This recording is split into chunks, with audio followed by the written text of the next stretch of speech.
Përshëndetje të dashur miq të Albania Times. Ditën e djeshme, Adriatik Lapaj, drejtuesi i lëvizjes Shqipëria bëhet është goditur nga forcat e policisë,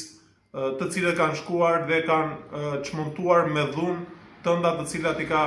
ngritur aktivistët e kësaj lëvizje dhe qytetarë të tjerë të cilët janë bashkuar protestës së organizuar nga Shqipëria bëhet. Ky është një akt banditesk, një akt i cili bie në kundërshtim me kushtetutën dhe me Konventën Evropiane të Drejtave të Njeriut, të cilët e kanë përcaktuar të drejtën e lirisë për tubim dhe për protestë paqësore pa armë në mënyrë të lirë dhe mjafton që qytetarët të njoftojnë organet e policisë apo organet shtetërore kompetente të cilat duhet të njoftohen paraprakisht për organizimin e protestës apo të tubimit të tyre. Kto janë të drejta të cilat janë fituar nga qytetarë shqiptarë që në momentin që kanë përqafuar demokracinë apo një sistem demokratik të qeverisjes.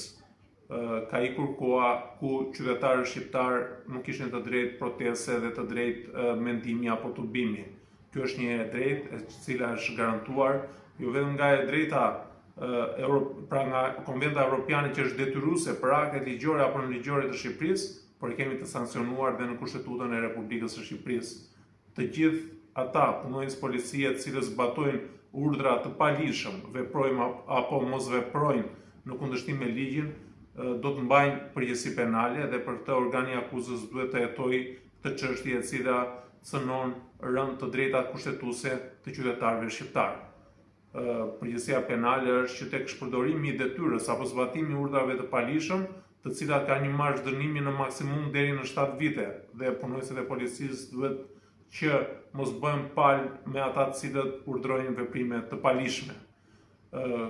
Shpresojmë që zoti Lapaj të rikuperohet dhe të bëhet mirë nga ana shëndetësore dhe shpresojmë që ai mos ketë probleme lidhur me shëndetin e tij dhe të jetë sa më afër familjes, por natyrisht edhe të vijojë të protestojë, sepse kjo është një drejtë kushtetuese që ka çdo qytetar i Republikës së Shqipërisë. Ju faleminderit nga Alban Dure.